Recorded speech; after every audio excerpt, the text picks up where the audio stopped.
This is Miss Shassier reading Chapter 6. It's titled Black and White Together from Why We Can't Wait, written by Martin Luther King Jr.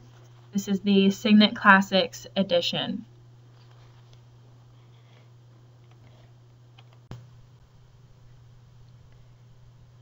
I'll be reading Chapter 6, Black and White Together. I want to make a note that I will be skipping some words because this is a supplement to you reading, so I expect that you'll be following along with your own book and you'll be able to fill in the blanks as I leave certain words out. So starting Chapter 6, Black and White Together, on page 113. After 8 days of imprisonment, Ralph Abernathy and I accepted bond to come out of jail for two purposes. It was necessary for me to regain communication with the SCLC officers and our lawyers in order to map the strategy for the contempt cases that would be coming up shortly in the circuit court. Also, I had decided to put into operation a new phase of our campaign, which I felt would speed victory.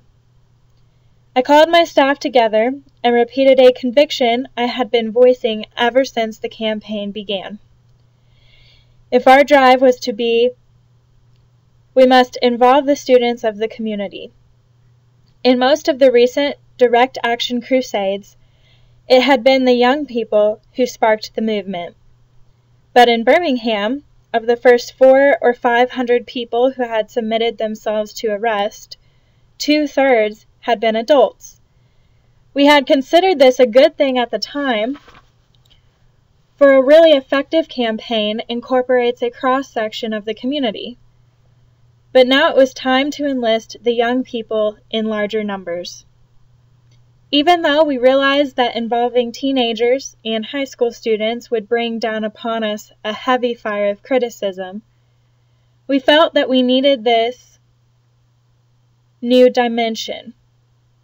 Our people were demonstrating daily and going to jail in numbers, but we were still beating our heads against the brick wall of the city officials' stubborn resolve to maintain the status quo.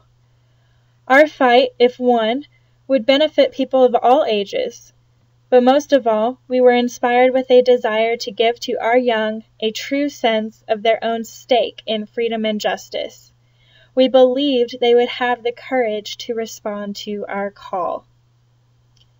James Bevel, Andy Young, Bernard Lee, and Dorothy Cotton began visiting colleges and high schools in the area. They invited students to attend our after-school meetings at churches. The word spread fast, and the response from Birmingham's youngsters exceeded our fondest dreams. By the 50s and by the hundreds, these youngsters attended mass meetings and training sessions. They listened eagerly as we talked of bringing freedom to Birmingham, not in some distant time, but right now. We taught them the philosophy of. We challenged them to bring their exuberance, their youthful creativity, into the disciplined dedication of the movement. We found them eager to belong, hungry for participation in a significant social effort. Looking back, it is clear that the introduction of Birmingham's children into the campaign was one of the wisest moves we made. It brought a new impact to the crusade, and the impetus that we needed to win the struggle. Immediately, of course, a cry of protest went up. Although by the end of April, the attitude of the national press had changed considerably, so that the major media were according us sympathetic coverage, yet many deplored our using our children in this fashion. Where had these writers been, we wondered, during the centuries when our segregated social system had been misusing and abusing Negro children? Where had they been with their protective words when, down through the years, Negro infants were born into ghettos, taking their first breath of life in a social atmosphere where the fresh air of freedom was crowded out by the stench of discrimination? The children themselves had the answer to the misguided sympathies of the press. One of the most ringing replies came from a child of no more than 8 who walked with her mother one day in a demonstration. An amused policeman leaned down to her and said with mock gruffness, "What do you want?" The child looked into his eyes, unafraid, and gave her answer. "Freedom," she said. She could not even pronounce the word, but no Gabriel trumpet could have sounded a truer note. Even children too young to march requested and earned a place in our ranks. Once when we sent out a call for volunteers, 6 tiny youngsters responded. Andy Young told them that they were not old enough to go to jail, but that they could go to... "You won't get arrested there," he said, "but you might learn something." So these 6 small children marched off to the building in the White District where, up to 2 weeks before, they would have been turned away at the door. Shyly but doggedly, they went to the children's room and sat down, and soon they were lost in their books. In their own way, they had struck a blow for freedom. The children understood the stakes they were fighting for. I think of one teenage boy whose father's devotion to the movement turned sour when he learned that his son had pledged himself to become a demonstrator. The father forbade his son to participate. "Daddy," the boy said, "I don't want to disobey you, but I have made my pledge. If you try to keep me home, I will sneak off.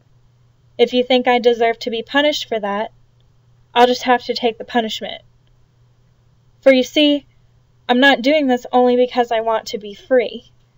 I'm doing it also because I want freedom for you and Mama, and I want it to come before you die." That father thought again and gave his son his blessing. The movement was blessed by the fire and excitement brought to it by young people such as these. And when Birmingham youngsters joined the march in numbers, an historic thing happened. For the first time in the civil rights movement, we were able to put into effect the Gandhian principle, fill up the jails. Jim Bevel had the inspiration of setting a D-Day when the students would go to jail in historic numbers.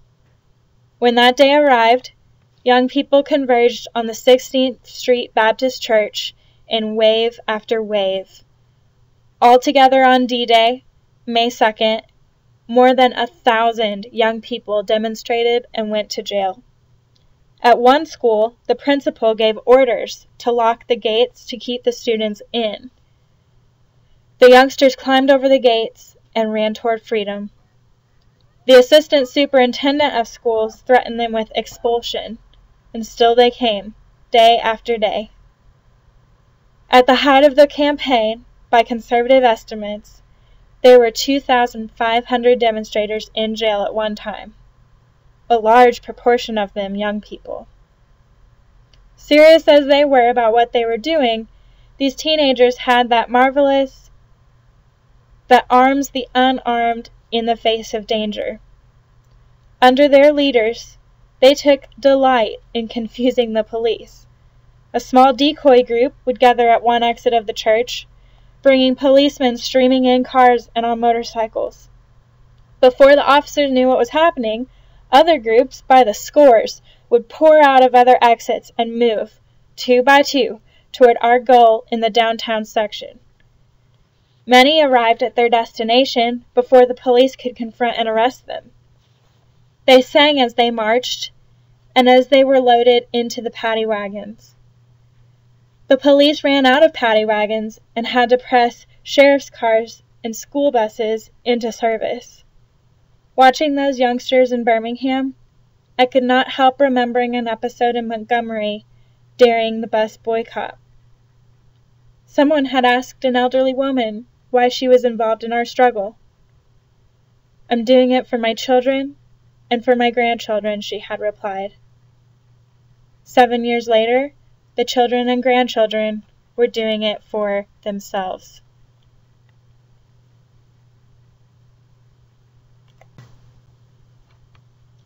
Section 2, starting on page 118. With the jails filling up and the scorching glare of national disapproval focused on Birmingham, Bull Connor abandoned his posture of nonviolence. The result was an ugliness too well known to Americans and to people all over the world. The newspapers of May 4th carried pictures of prostrate women and policemen bending over them with raised clubs, of children marching up to the bared fangs of police dogs, of the terrible force of pressure hoses sweeping bodies into the streets. This was the time of our greatest stress, and the courage and conviction of those students and adults made it our finest hour. We did not fight back, but we did not turn back.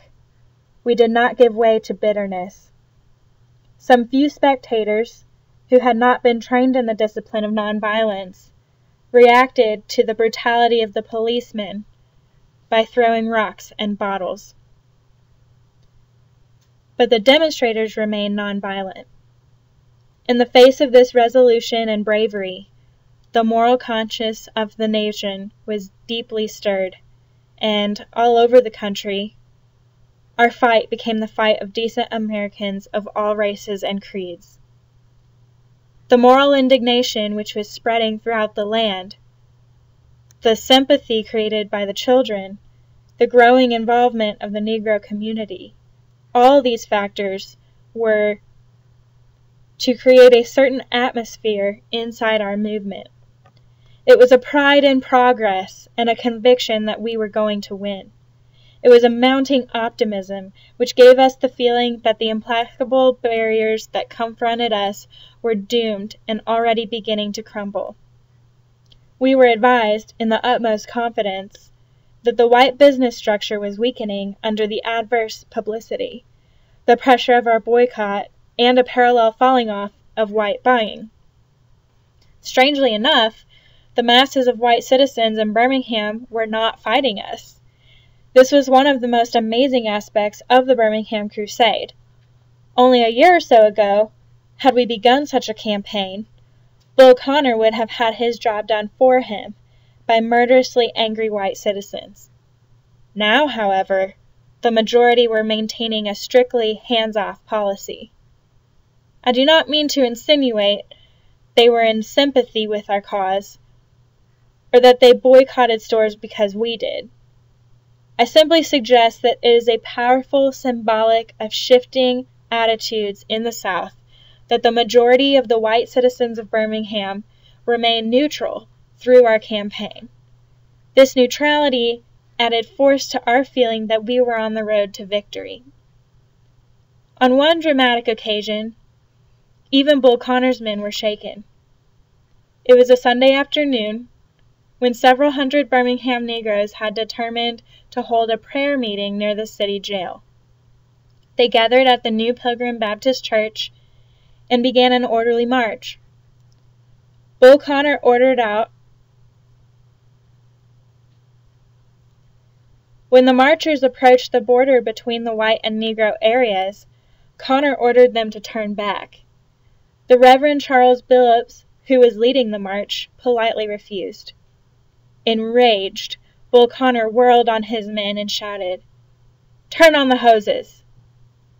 What happened in the next 30 seconds was one of the most fantastic events of the Birmingham story. Bull Connor's men, their deadly hoses poised for action, stood facing the marchers. The marchers, many of them on their knees, stared back, unafraid and unmoving. Slowly the Negroes stood up and began to advance. Connor's men, as though hypnotized, fell back, their hoses sagging uselessly in their hands, while several hundred Negroes marched past them without further interference, and held their prayer meeting as planned. One more factor helped to encourage us in the belief that our goals were coming within reach. We had demonstrated in defiance of a civil injunction. For this act of disobedience, we had been cited for contempt. In Alabama, if you are cited for criminal contempt, you serve 5 days, and that is the end of it. If you are cited for civil contempt, however, you figuratively hold the jailhouse keys in the palm of your hand. At any time, if you are willing to recant, you can earn release. If you do not recant, you can be held for the rest of your natural life. Most of the demonstrators had been cited for criminal contempt. About 10 of us, however, all leaders of the movement, had been cited for civil contempt. When we were first placed under this charge, I am certain that the Birmingham authorities believed we would back down rather than face the threat of indefinite imprisonment. But by the time we appeared in court late in April to answer the charges, all of Birmingham knew that we would never recant, even if we had to rot away in their jails. The city thus faced the prospect of putting us into jail for life. Confronted with the certain knowledge that we would not give in, the city attorney undoubtedly realized that he would be sentencing us to a martyrdom, which must eventually turn the full force of national public opinion against Birmingham. Abruptly, the tactics were: the civil contempt charge was changed to the less stringent criminal contempt charge, under which we were swiftly convicted on April 26. In addition, the judge announced that he would delay sentence and give us about 20 days to file an appeal. At this point, there was little doubt in our minds that Birmingham's bastions of segregation were weakening. This is section 3, starting on page 122. Throughout the campaign, we had been seeking to establish some dialogue in an effort to negotiate on 4 major issues: the desegregation of lunch counters, restrooms, fitting rooms, and drinking fountains in variety and department stores; 2, the upgrading and hiring of Negroes on a non-discriminatory basis throughout the business and industrial community of Birmingham; 3, the dropping of all charges against jailed demonstrators; and 4, the creation of a biracial committee to work out a timetable for desegregation in other areas of Birmingham life. Even though pressure on Birmingham's business community was intense, there were stubborn men in its midst who seemed to feel that they would rather see their own enterprises fail than sit across the table and negotiate with our leadership. However, when national pressure began to pile up on the White House, climaxing with the infamous day of May 3rd, the administration was forced to act. On May 4th, the Attorney General dispatched Burke Marshall, his chief civil rights assistant, and Joseph F. Dolan, Assistant Deputy Attorney General, to seek a truce in the tense racial situation. Though Marshall had no ultimate power to impose a solution, he had full authority to represent the President in the negotiations. It was one of the first times the federal government had taken so active a role in such circumstances. I must confess that although I appreciated the fact that the administration had finally made a decisive move, I had some initial misgivings concerning Marshall's intentions. I was afraid that he had come to urge a cooling-off period, to ask us to declare a one-sided truce as a condition to negotiations.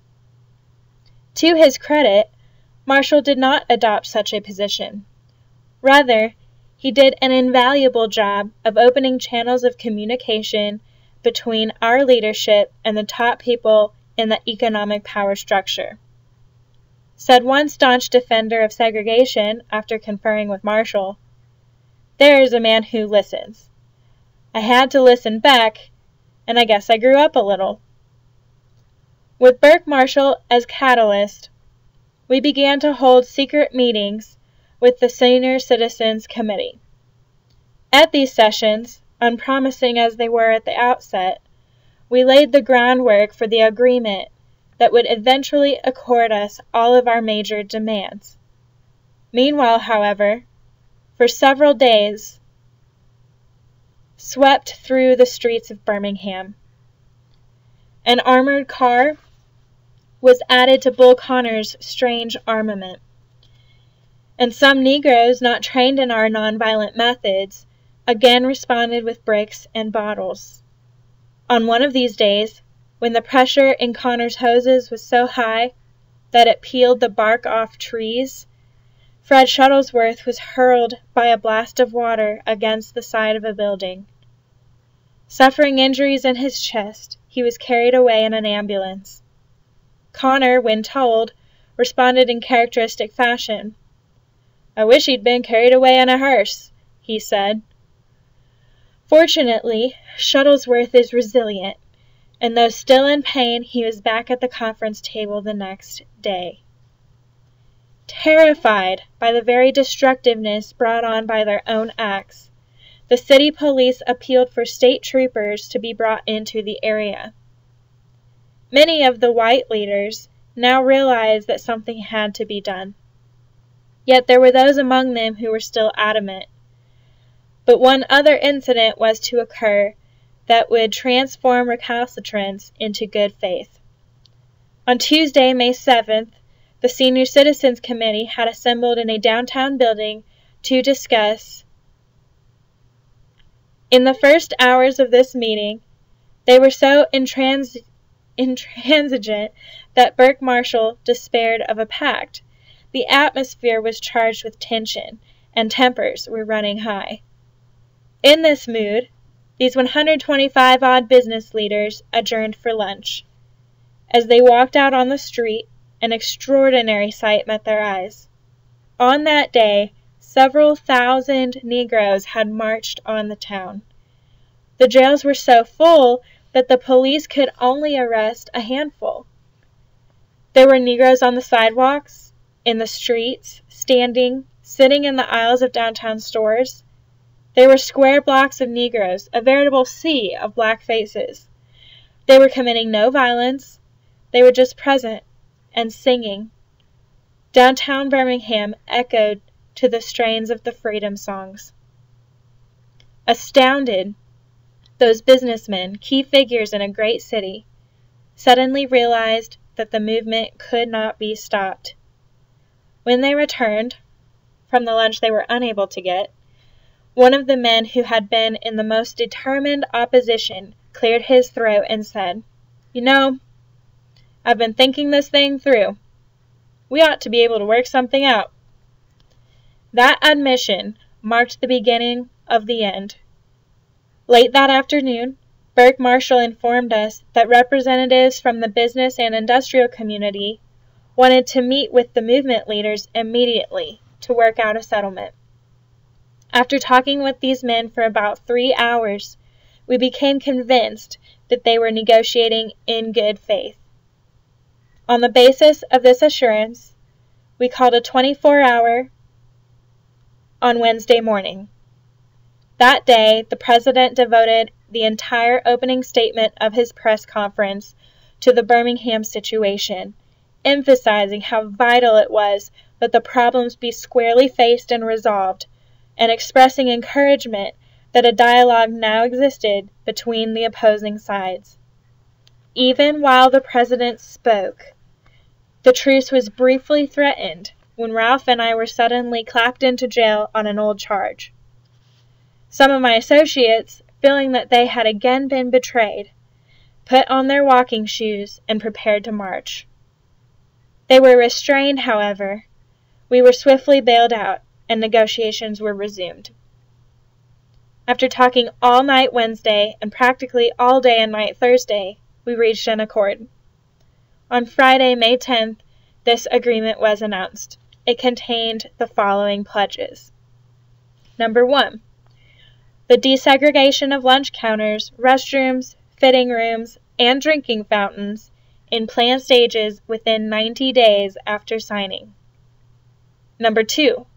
The upgrading and hiring of Negroes on a non-discriminatory basis throughout the industrial community of Birmingham, to include of Negroes as clerks and salesmen with 60 days after signing of the agreement, and the immediate appointment of a committee of business, industrial, and professional leaders to implement an area-wide program for the acceleration of upgrading and employment of Negroes in job categories previously denied to them.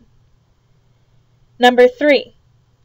Official cooperation with the movement's legal representatives in working out the release of all jailed persons in bond or on their personal recognizance. And number 4. Through the Senior Citizens Committee or Chamber of Commerce, communications between Negro and white to be publicly established within 2 weeks after signing, in order to prevent the necessity of further demonstrations and protests. Our troubles were not over.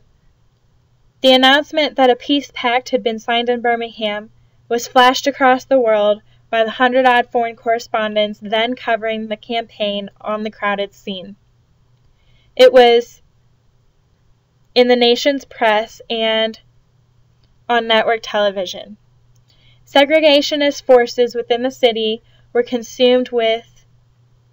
They vowed reprisals against the white businessmen who had betrayed them by capitulating to the cause of Negro equality.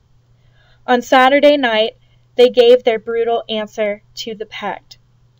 Following a Ku Klux Klan meeting on the outskirts of town, the home of my brother, the Reverend A.D. King, was bombed.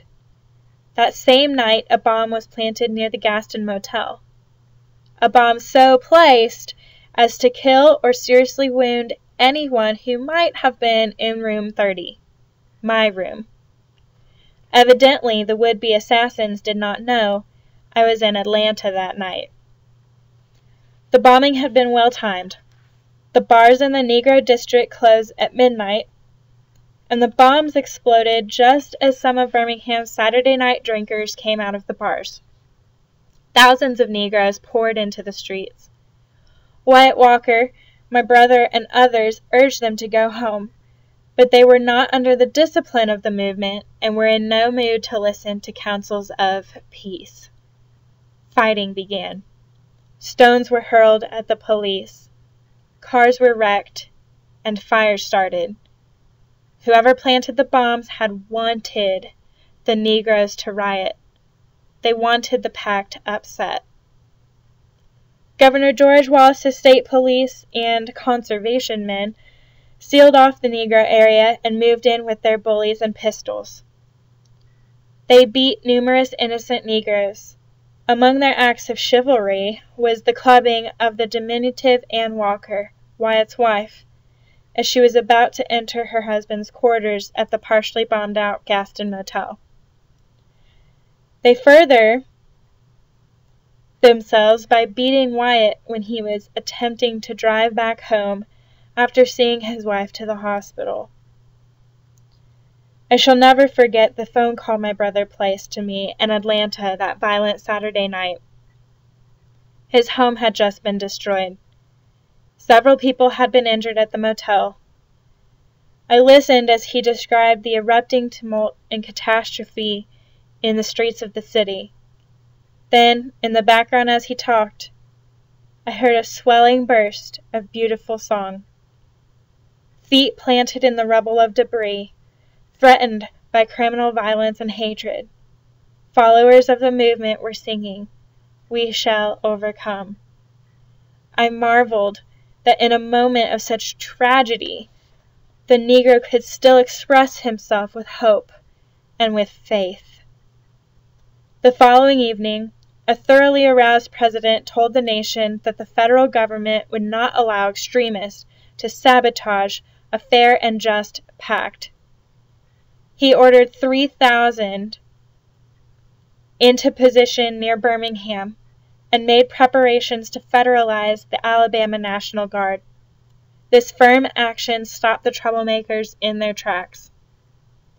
Yet the segregationist diehards were to attempt still once more to destroy the peace. On May 20th, The headlines announced that more than 1,000 students who had participated in the demonstrations had been either suspended or expelled by the city's Board of Education. I am convinced that this was another attempt to drive the Negro community to an unwise and impulsive move. The plot might have worked. There were some people in our ranks who sincerely felt that in retaliation, all the students of Birmingham should stay out of school, and that the demonstration should be resumed. I was out of the city at that time, but I rushed back to Birmingham to persuade the leaders that we must not fall into the trap. We decided to take the issue into the courts, and did so through the auspices of the NAACP Legal Defense and Educational Fund. On May 22nd, the local federal district judge upheld the Birmingham Board of Education. But that same day, Judge Albert P. Tuttle of the Fifth Circuit Court of Appeals not only reversed the decision of the district judge, but strongly condemned the Board of Education for its action. In a time when the nation is trying to solve the problem of school dropouts, Judge Tuttle's ruling indicated it is an act of irresponsibility to drive those youngsters from school in retaliation for having engaged in legally permissible action to achieve their constitutional rights. The night this ruling was handed down, we had a great mass meeting. It was another victory in the Titanic struggle. The following day, in an appropriate postscript, the Alabama Supreme Court ruled Eugene Bull Connor and his fellow commissioners out of office once and for all.